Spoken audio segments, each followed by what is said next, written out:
Good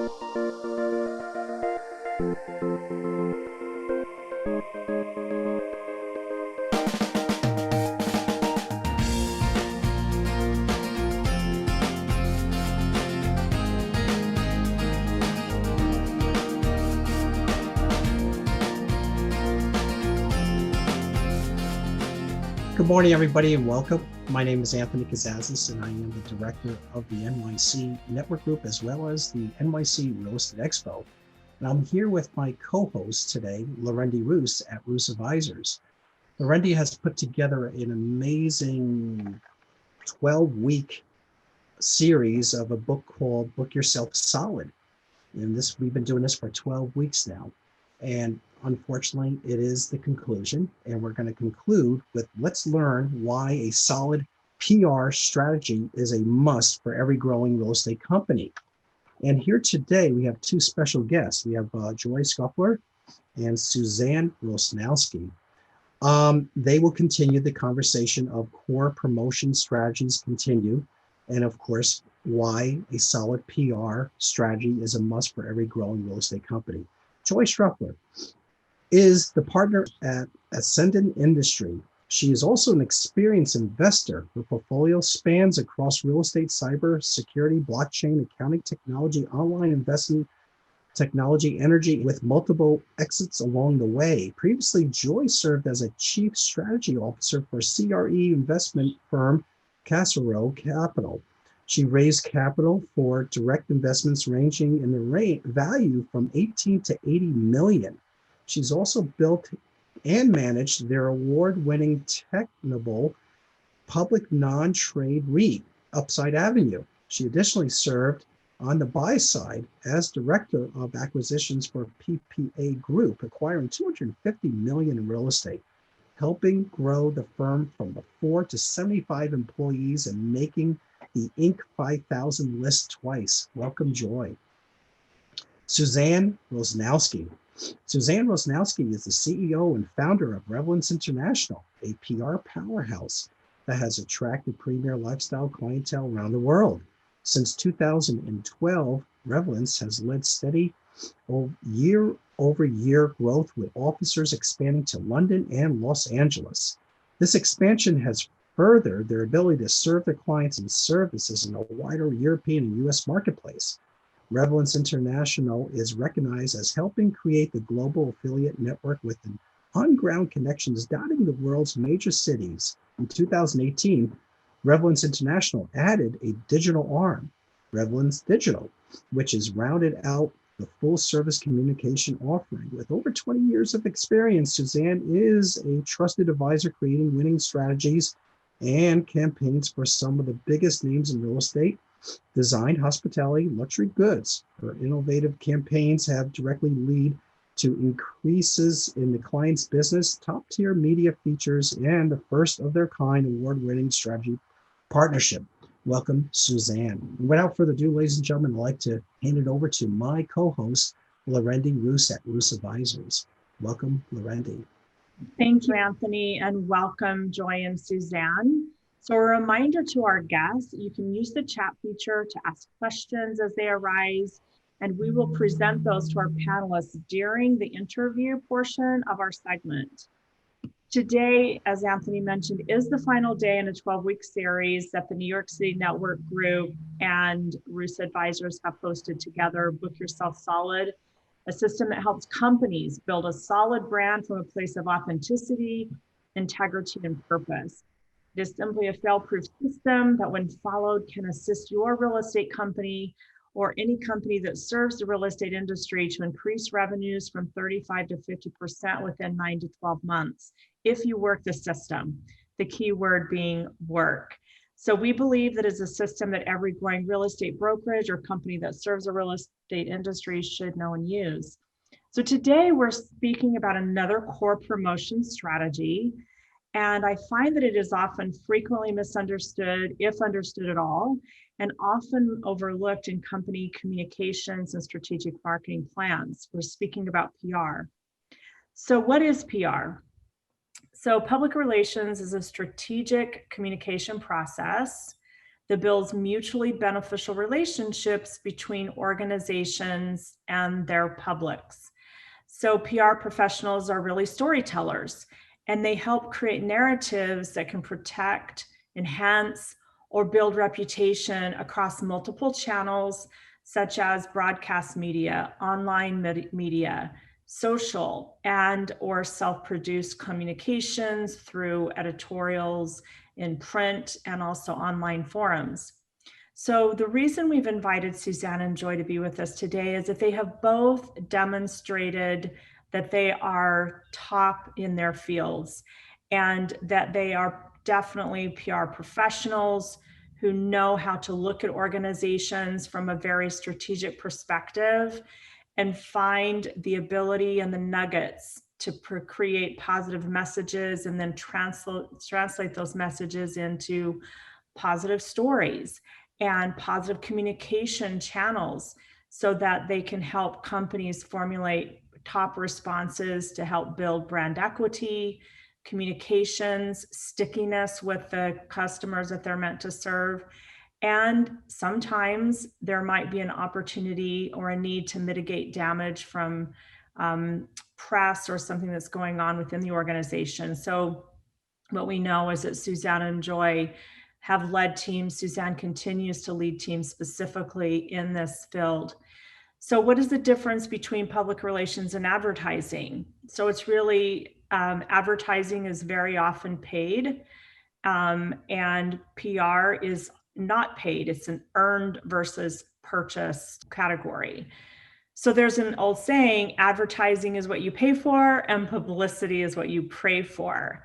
And Anthony and I, when we considered who should be helping us understand this panel, there was really no question that Suzanne should be key to this. And then also, we're really excited to have Joy spend some time with us because she has since sold her PR firm and is still very much involved in finance and real estate. So Anthony, I'm going to turn the time over to you so that we can spend some time with our esteemed panelists.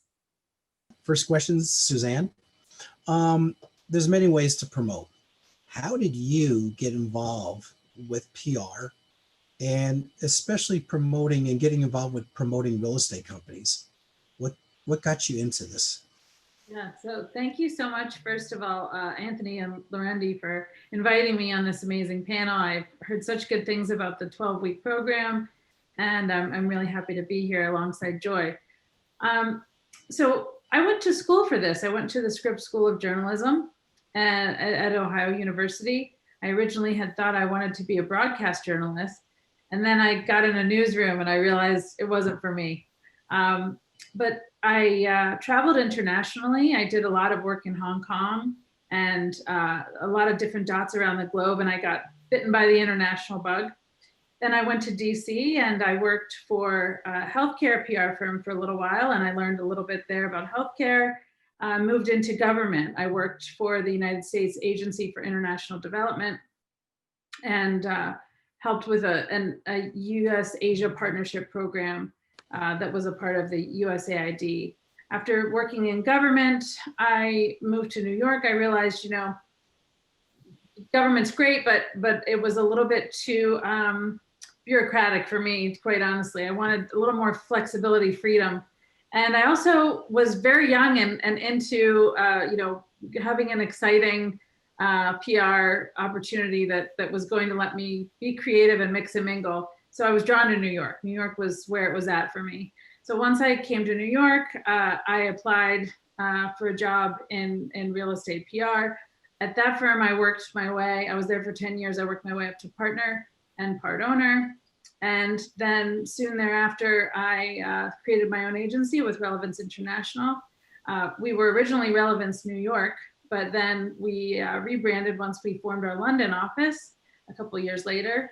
And part of that evolved out of the desire for a lot of our clients in the real estate space to attract eyeballs of potential clients, customers in different feeder markets. So a lot of the properties in New York or elsewhere in the country, especially at the high end, there were a lot of the customers that were not in New York. There were some that were in New York, but more and more we were hearing that we need to attract potential buyers from all around the world. And that was really how we grew to the London office. So then we did start our London office. And then a couple of years later, we started our LA office as well. So now we're 3. And we, continue to help clients come to New York from Europe, and then help clients also strategize going to LA and all around the world, because more and more of these companies are either wanting to open different offices or reach target consumers in different places all around the world. And as you can see from this lovely Zoom call that we're on right now, it's never been easier to join people and connect globally. And that means connecting to global media. That means, creating more opportunities, exploring synergies. And for real estate, it's vital right now. I can't, we do also do hospitality and luxury lifestyle clients that are more broad, but real estate really is our core area. And for real estate, I think there isn't anything more vital right now than PR, because they need to make sure that they're getting their messaging out, their points of differentiation out to the world, beyond, just advertising.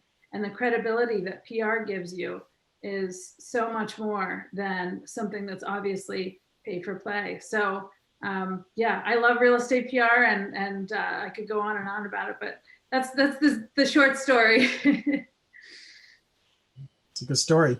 It's a good story. Suzanne, this question is for you as well. How important is PR for growing a real estate brokerage, development, leasing company, for a real estate technology company, or a real estate technology company? For any member of the real estate community, I think PR is very important. Obviously, if you're at the helm of a company, it's vital. It's vital. It's something that we all need to make sure we're thinking of. Who is communicating my brand to the world, to my potential partners, to my potential finance partners, or where I could maybe be looking to get exposure to stay in front of the people who might have some capital, for potential end users. So, we talk about B2B and B2C. There's obviously PR that is to communicate to other businesses. And then there's also PR, and that's usually in the trades, by the way. And then there's also PR that is direct to consumer. That is really where you're talking to your potential end user. So it would be someone who might want to come to you as a broker, or someone who might want to come, buy in your building. So, or be a tenant. So these are different ways in which you can leverage PR. A good strategic PR partner is going to advise you to navigate all of it. First, you have to get clarity on your brand and what's your messaging and what is it that you're trying to say. And then come up with a strategy, a strategic plan, laying out how you're going to reach those target audiences and when, and what's the most effective channel to use. So, I think a lot of brokers don't think that they should be having their own PR, because they think that the parent umbrella brand is going to handle it for them. And what I find again and again is, if you're really someone with enough deal volume, you can absolutely get your own PR and have enough to say on your own, so that you're a brand within a brand. So a star broker, has their own stories to tell, in addition to the company's PR efforts. So I want to turn to Joy for a moment. So Joy, you ran a very successful PR firm, and you then sold it to a New York firm. And now you're spending your time helping growing companies learn how to next level, so potentially they could be investment ready. So how has your business changed over time, opening your PR firm to where you are today? Yeah, so I actually had zero background in PR, and didn't even know what PR was until somebody told me I was really good at it. It's a weird path that I took to get here. So I started my career in the commercial real estate investment space. I was with a small firm. We were 4 people. We were acquiring multifamily apartment buildings throughout the Southeast in the US. Within that, as we grew the firm, we needed to build our credibility and show the market that we were credible buyers. We needed to attract investors, and we needed to build our team and show that we knew what we were talking about. We were thought leaders in this space. And so I found, as I was a director of acquisitions within the firm, whenever I had placements in business journals in areas that we were looking to buy in, or investor related publications, that it made my job on the investor relations side and on the buy side much easier. It's much easier to raise capital if you can show the world that you know what you're talking about. You can, share your thought leadership within the particular market. You have brokers coming to you as opposed to pounding the pavement and trying to find that deal flow. And then as you're talking with investors as well, it's a great opportunity to have an excuse to reach back out to them. So, if you're pitching a deal to somebody and then you can turn around and say, hey, just wanted to check in. And by the way, here's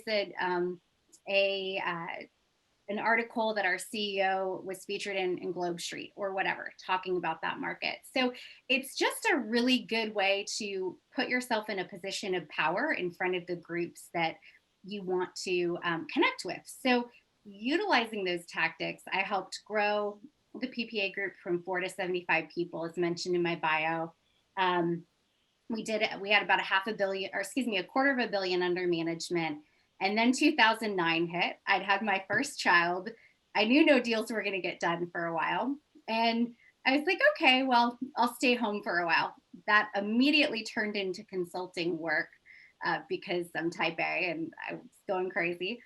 And within that, I helped a lot of other financial services firms and technology companies basically do the exact same thing, become thought leaders in front of their people, help build credibility in their teams, and be an expert in front of the key stakeholders they wanted to reach out to. That in turn turned into PR. I was econ major. I was a finance officer in the Army, had no background in PR, but it was a great part of the strategy. So I grew the team. We worked extensively across the financial services space and ended up working with a ton of people in tech and government and other places, and then did a lot of work within the Jobs Act, helping with general solicitation within the Regulation A+ space that allowed for public non-traded REITs within the real estate market. So that is how I in turn went back to the same firm that I was with and helped them launch a public non-traded REIT after I sold my real estate company. And now I'm a partner at Ascendant Industries that does acquisitions in the lower middle market space. So companies 10 million and above typically in revenue. So that's my story and how I got here.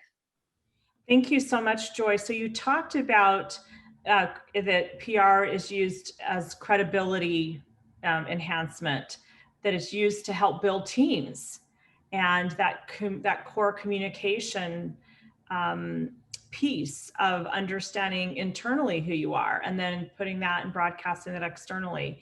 You talked about it becoming a thought leader and that it makes your outreach easier when you're growing. So why do you believe that there's so much resistance or lack of use of PR for any company? I think partially people, as you mentioned in the beginning, people don't understand exactly what PR is a lot of times. So, they think it is just advertising or social media or things along those lines. Really, what at its core, what PR is it's a way to put yourself in a position of power in front of the people who matter. So by having a third party placement in a reputable and respectable publication where your key target audience is, you're speaking to them as the authority. You're able to share your views and what you believe in, which is the best piece of marketing material that you could possibly ever have, because it's not you saying something, it's an authoritative voice in the media saying something and you being the source for the media. So it just builds a credibility, and then allows you to get in front of a bigger audience that are your key stakeholders, right? So depending upon what you're trying to do, there's different audiences you may want to be in front of, from the brokerage standpoint, the investor standpoint, the talent standpoint, and you want to have messages to each of them. I think a lot of people get it in their head that they can have, a lower level marketing person do their PR, and it's just a press release that you send out. A press release is literally the smallest component of it. It is a very thoughtful strategy, thinking through what exactly do I want to achieve, and who do I need to be in front of to achieve it, and what do I need to say to get them to take an action. It's very, very strategic and very high level. Thank you, Joy. And Suzanne, I want to talk with you for a few moments, because relevance has, it's always been at your core, purpose-driven, PR with a purpose. And you've come out in the last few months really externalizing that communication from who you are. So would like to ask you, how, what does purpose-driven mean to you, and how are you as Relevance helping communicate that with your audiences and people that you stand in service of, so they can then communicate it to their key stakeholders? Yeah, sure. So today it is not really enough to just be profit-driven and successful as a business. You can be somewhat successful, but most consumers, most users of any product or any service, they're really looking for, if all things are the same, if we could add someone with a bigger purpose, or potentially helping make the world a better place in any way, they're going to choose the purpose-driven option.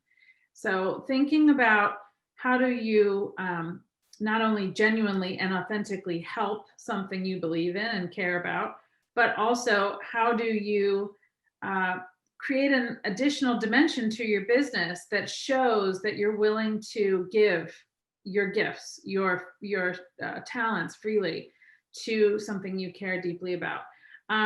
It's actually pretty daunting for most companies to try to think about how to add a purpose element or be more purposeful. When they think about their business, they think, look, I just want to make a decent profit margin and keep my clients happy, and that's what I'm going to focus on. But what we found when working with businesses is that the purpose-driven companies have longer relationships with their clients. They are attracting more like-minded businesses. It's like a magnetic effect. They're attracting other businesses around them that are also inspired to make a difference in the world. And it is something that can really add value to your customers in a way that is deeply rewarding, not only for you as the business owner, but all of your staff. It helps with retention and recruitment. Most businesses today that are adding a purpose element are finding that millennials are really attracted to something with a deeper purpose. So there are many, many reasons to do it, in addition to the obvious that it's something that's going to champion a cause. So we've started something called the Purpose Method, which really is taking the daunting task of sifting through all the various nonprofits you may be able to support or champion, and quickly deducing it down to what's the best fit. When you look at what you have to give, is it money? Is it time? Is it something to do with your service? How's the best way for me to approach this and really contribute to a cause? So we actually used an AI algorithm to help quickly figure out between, helping people, animals, and the planet. That's really oversimplifying it, but if you think about it, most purposes and most charities do fall into one of those three categories, and we can quickly deduce some great partners.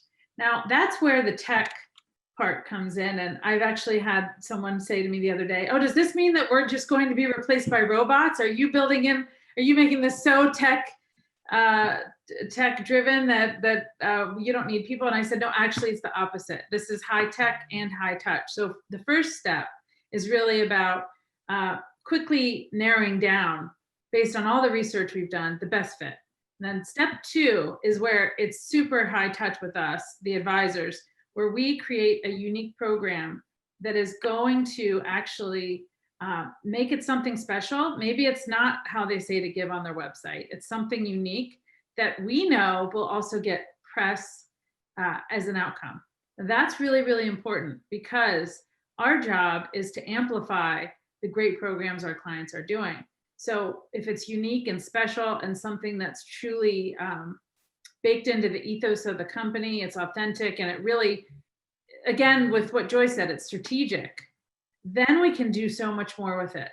And it isn't about just a one and done charity event. This is about taking a business and baking purpose into it and everything it does. This is the future of business. I really believe it is. So it's highly rewarding for us. We've discovered that our purpose is helping clients find their purpose and giving them a global stage to tout their successes. And that's very rewarding for us. And some people laugh because they said, oh, real estate is so competitive and dog eat dog. And, you know, it's where you might not think of the most charitable minds. Actually, you would be surprised how many people in real estate have deep, deep passions for causes. And it's just that people don't know about it. So that's where our work comes in. We can help develop that, enhance it, and amplify it. So thank you so much, Suzanne. And you can see how, when you know who you are and what you stand for and what your gifts are that we've been talking about in Book Yourself Solid, how you can, it becomes the ethos of who you are. It's not an afterthought. You find ways to elevate your brand and your offerings because it's who you are. It's perfectly aligned with what we talk about in Book Yourself Solid. So Joy, another question for you is, we're talking about continuing to add value so that your company valuation continues to elevate, so that you have choices about refinancing, raising capital, a potential exit, a potential legacy play. So how does this purpose and what Suzanne just shared with us, and then how we communicate that, how does that help with the long-term valuation and potential return on investment for a head of an office or a real estate brokerage firm? Yeah, so I'll give an example that we did with one of our clients, and it's not real estate, but really the applicability is the same. We had a startup that came to us, came to my old firm back in 2016. So they came to us, they were a cybersecurity startup, literally one person within the firm with an idea and a prototype of a device that basically helped, provided security for smart home devices. So there we sat down and we looked at, what is your goal? What is your vision? And as a one-person startup, he said, I want to sell my company to one of the major telecommunication internet providers within 5 years. So we sat down and we backwards planned and we said, okay, this is your goal. So what do we need to do to get there? And what we came up with from a strategy standpoint is we need to have lots of media placements where we're also including these higher level companies that were our acquisition targets down the road. And within that, we kept on mentioning them. So it got, the company was in the eyes of those larger companies' comms people.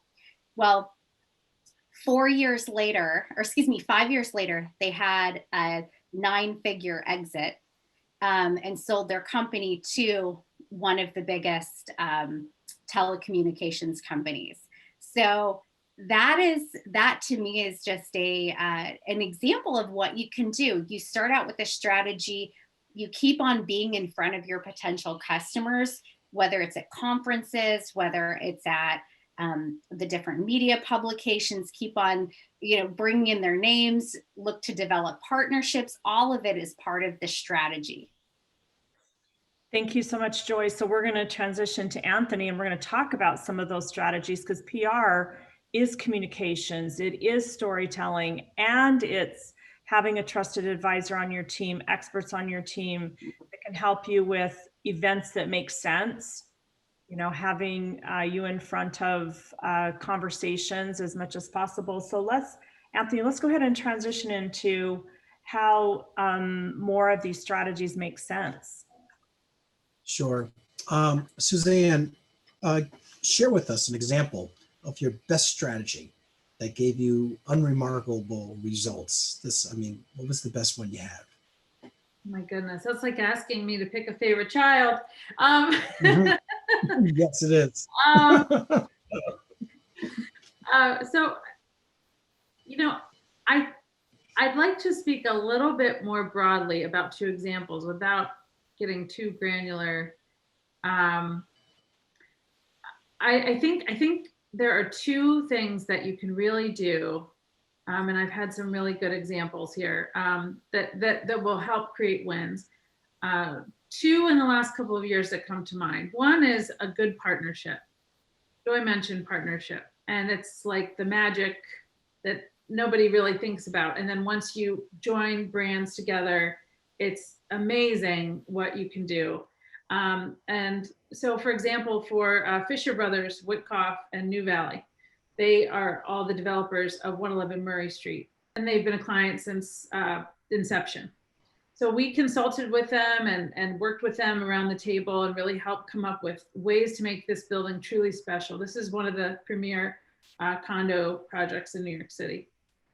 And at the time, what really worked was creating a wow. This was uber luxury. So we had to think through, what is the uber luxury consumer craving that maybe hasn't been done before? Whenever you can create a first or something that is unique to something, it always adds value.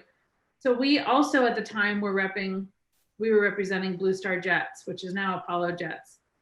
And we had the idea to take the Jet Share membership that often is given to corporate entities, turn it on its side, divide it amongst the units in the building, and give everyone who purchases in the building access to private jet.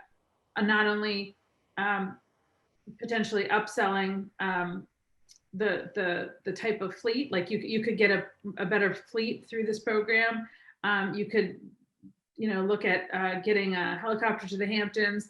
And there were all these different amenities and perks that were built out on this program.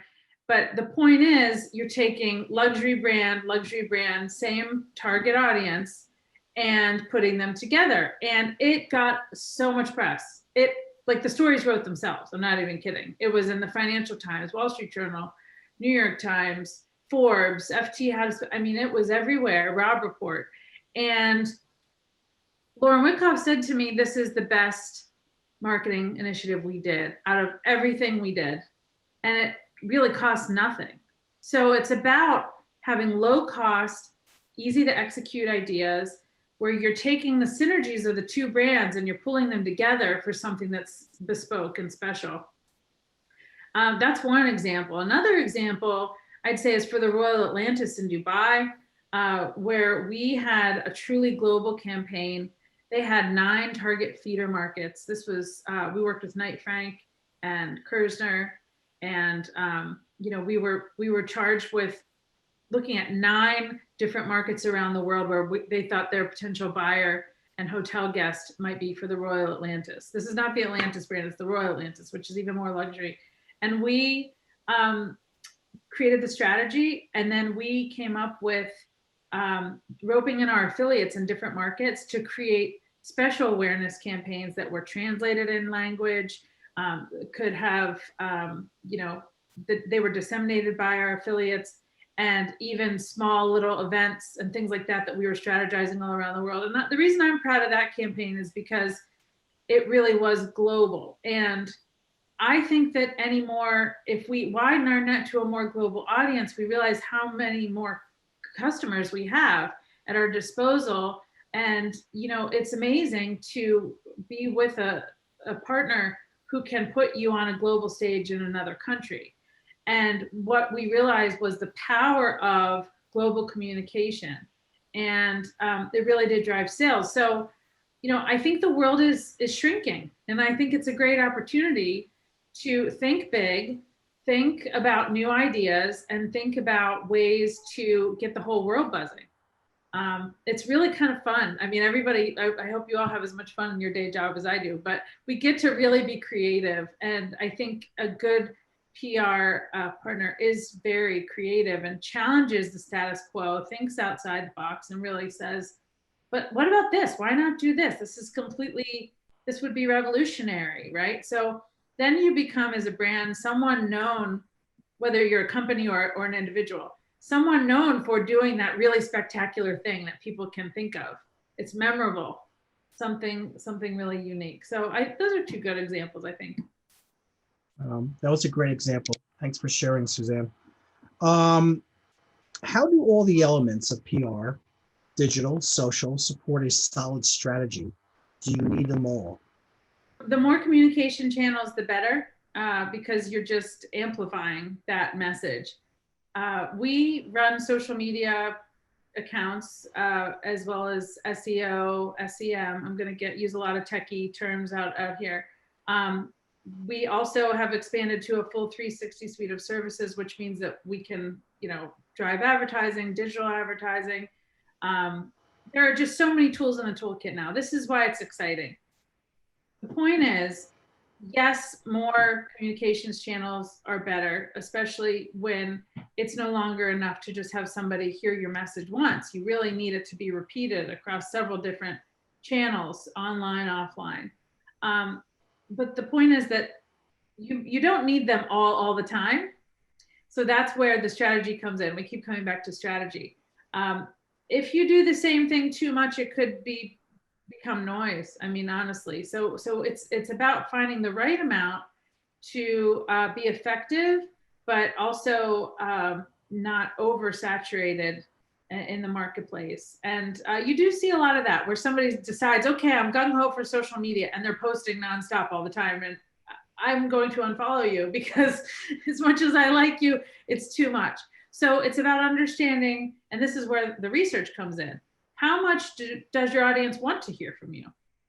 And you know, really understanding all the nuance. This is very nuanced PR, where you're looking at digital media as one channel, which today is very, very effective because we're all talking in a box. But then also we have the wonderful press and different tools in our toolkit to use. Speaking engagements, I encourage it. I think everyone should do it and get their expertise out there. And as Joy mentioned, thought leadership is very powerful. We have some clients that do nothing but have us help them understand where there are opportunities for them to be quoted, so that they could, you know, have a quote in the New York Times or the Wall Street Journal or Financial Times. These are very well-read and respected publications that one quote can drive a lot of business. So, you know, we kind of need to look at all of the above and based on what your goals are, determine the right channels for you. And it is customized based on what you're trying to accomplish, what type of real estate you're in, and who your audience is. Couldn't agree with that more. It's really, the first step is figuring out which rooms you need to be in from both the digital and in-person perspective, and then coming up with the strategy to reach the right people. So if you are a industrial broker, for example, or, you know, building in the medical space, you know, your target audience may be incredibly small, and you want to be in front of those particular people. So that could be the trades, that could be just LinkedIn. If you're a broker, or excuse me, a realtor or broker, that your audience is relocations or $1 million plus homes or luxury or whatever it is, then you'll have a different audience with a different message, and, you know, potentially look at different channels. So, you know, as Suzanne was saying, couldn't agree more that the first step is to really look at who your audience is, and then put together the strategy and the messaging to reach that particular audience. And then it'll save you a lot of time too, if you're the more targeted you are. That's great. Thank you, Joy. You know, I have one more question for Suzanne, but Suzanne, I wanted to ask you a separate question. Speaking engagements in person, of course, that was a very powerful thing. Of course, we had an expo, did a lot of speaking engagements. Right now, are you pushing a lot of your clients to get onto these webinars as well? Absolutely. You are. Okay. Absolutely, because you have this, I mean, this is the new opportunity for speaking. And I'm getting a lot of great feedback from some very heavy hitting clients that they're loving it because it's so efficient and effective. They can network more in one day around the world than you ever could in person. And it's really, really effective in terms of deal making and just making more connections and networking in general. And what I'm also telling clients is video is king. Video is king. So if you can speak on a panel, get the video and repurpose it on your YouTube channel, your website, your social media, and do more and more of that, it helps you connect more deeply to your audience.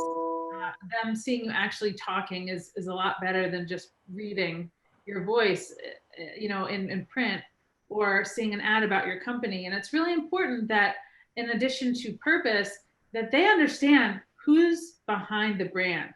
You need a face behind the brand. How do you get that face out there? Speaking engagements and webinars and things like this, so they feel a human connection, which is ultimately still what drives business. Great. Yeah, thanks for sharing that. Suzanne, last question. What are you doing to incorporate these into your offerings, and what are the benefits your clients are seeing as a result? Is this referring to digital or? Going back, this is going back to the digital and social support of the solid strategy. I think that a couple of years ago, social media was an afterthought, and everyone thought, I will have an intern run it, or I will have, you know, someone that, you know, has extra time run my social media. And that was the way that people prioritized it. I think now it is a must do for anyone in business. Which channel depends on your goals. As Joy mentioned, LinkedIn is more for business. It's more B2B. Facebook and Instagram are more visual. So you're talking more there about anything lifestyle. If you're trying to show pictures of your product or your successes, or what, like we like to say, real estate porn, of beautiful imagery, that's where that lives. Twitter is the fast-paced world of content, and that's where the media lives. Most media is watching Twitter for content, and more commercial real estate is on Twitter, as well as LinkedIn. So I think you need to, again, understand where the best platform fit is for you. And because of the algorithms that are on these social media platforms, your content may not be visible to everyone when you post it. And that's why now the algorithms favor social media advertisers. So what that means is we've had to adapt as well as a PR and marketing agency to incorporate some ad spend on those social channels. That ultimately is what pulled us into advertising. If you would have talked to me a couple of years ago, coming from journalism school, I would have said, whoa, the division of church and state, I'll never be in advertising, I'm in PR. But because of the way the world has revolved around us, it's really become, you know what we do? We take content and we get it out to the world. And whether it is a little bit of advertising, a little bit of PR, a little bit of social media, you know, all these different things, even email marketing, it's just about taking the content and leveraging it to different channels. And so basically we're looking at everything we can with a more holistic approach, and trying to, you know, really determine if you've got a certain goal, what is the best approach here? And it is different now, I would say, than it was even 2 years ago. My recommendations would be different. So it's changing very quickly. And we're just incorporating as many layers as possible so that, again, it's seen by the right people in a myriad of different ways. And we find that that's the most effective, is kind of layering of the different types of exposure, speaking engagements, making sure our clients are submitting for awards, getting those awards noticed, thought leadership, getting quoted. And again, that's not just about us pushing out our clients information, but it's also about us knowing, as a PR agency, we know what stories are being worked on.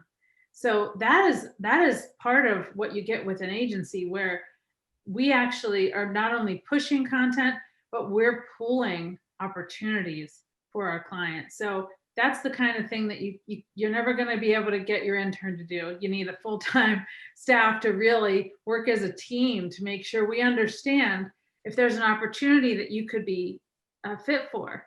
And that takes the legwork, so we make sure that we're constantly mining for opportunities to get our clients quoted and sprinkle them in. We like to do what we call the pitter patter of the trades, as well as the big splashy significant hits in the top tier media that have the highest circulation.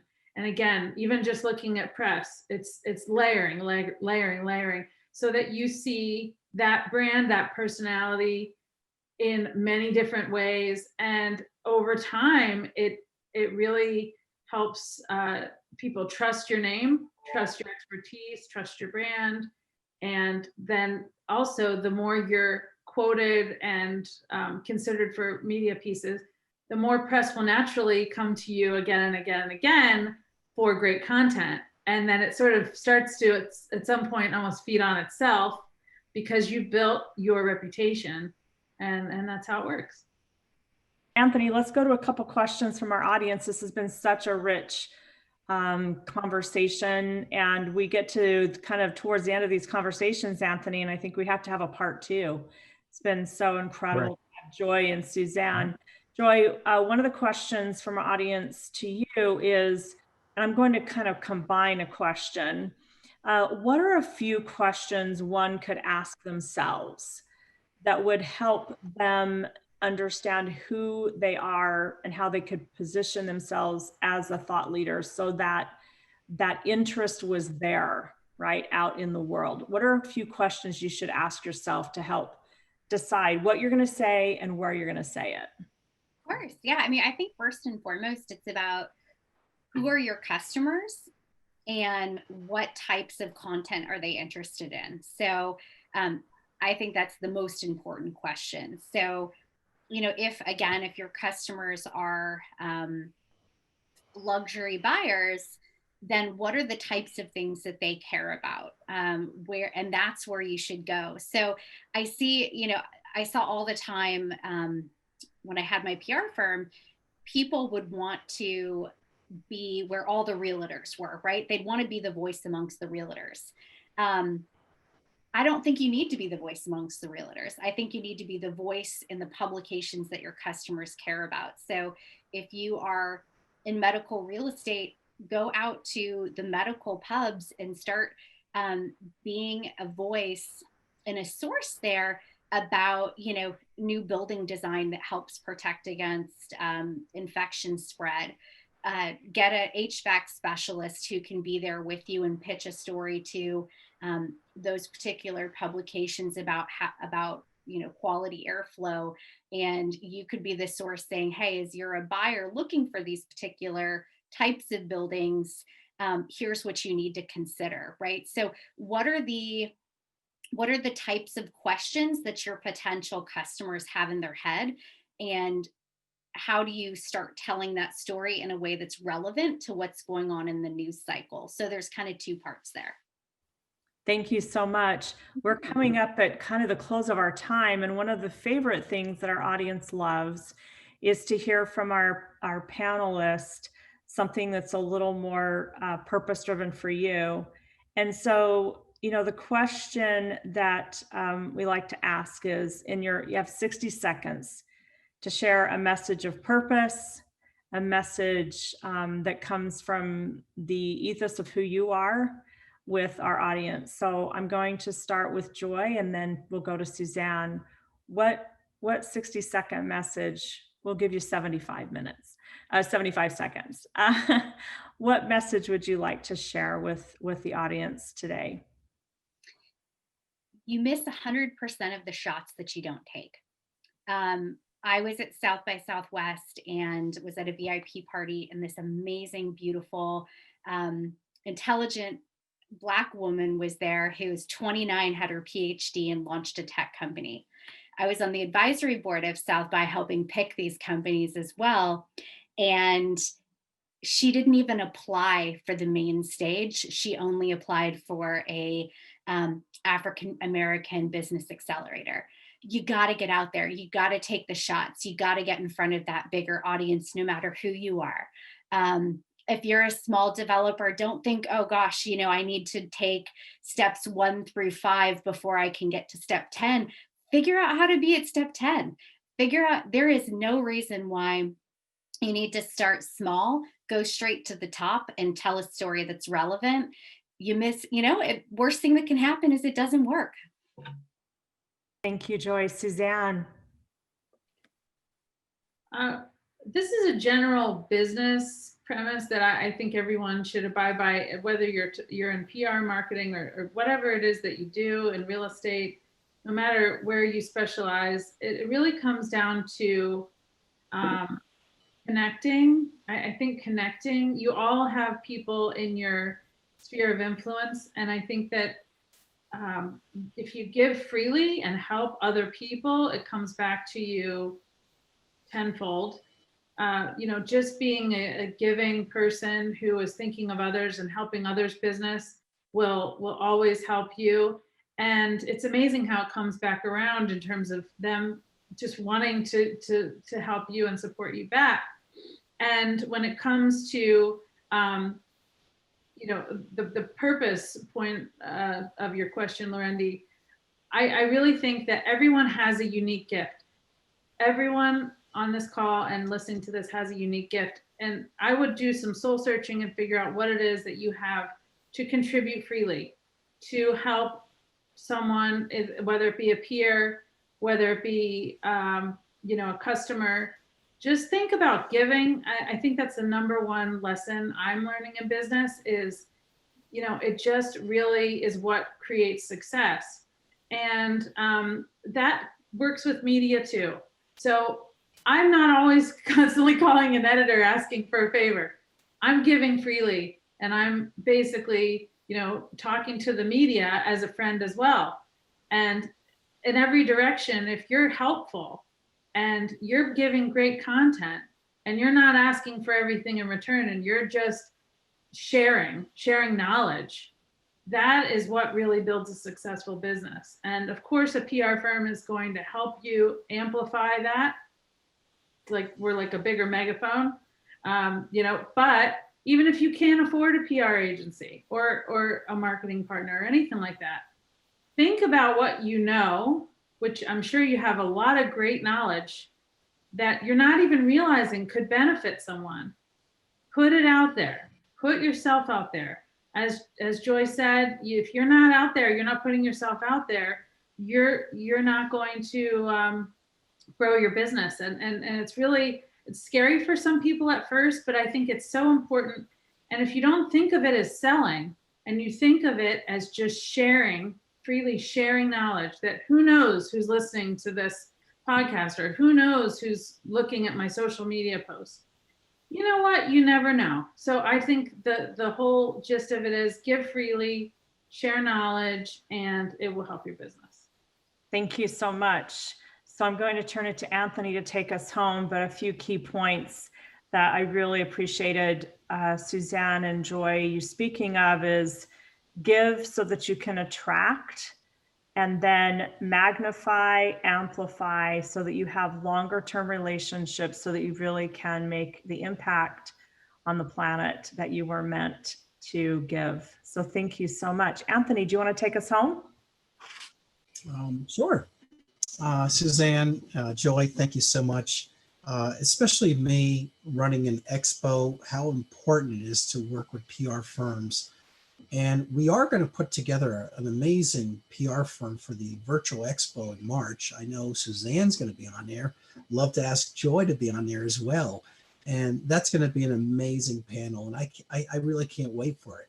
But again, it's so important. I know I've done business with Suzanne's firm in the past, and I know that her associates have contacted me and saying, you know, can we have this client or this client speak? So I know she works hard and tries to really do the best for her clients. So it was really an honor to have Suzanne here and speak about PR as well as Joy.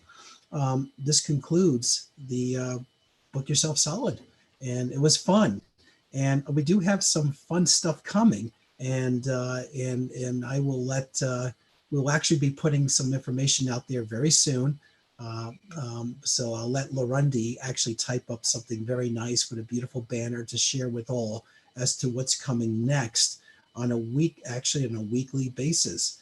So once again, guys, thanks for signing up. It was a real pleasure to have you on board, and we look forward to really continuing this to our next new series, which is mostly real estate. And but all those topics will be different. And again, we would love to have Joy and Suzanne back on board with us again, hopefully as well. And so once again, thank you guys. And do we have a little more time, or are we concluded? I think we're right to the hour. Thank you so much. Right to the hour. Thanks, everybody. Thank you. Thanks, everybody. Thank you.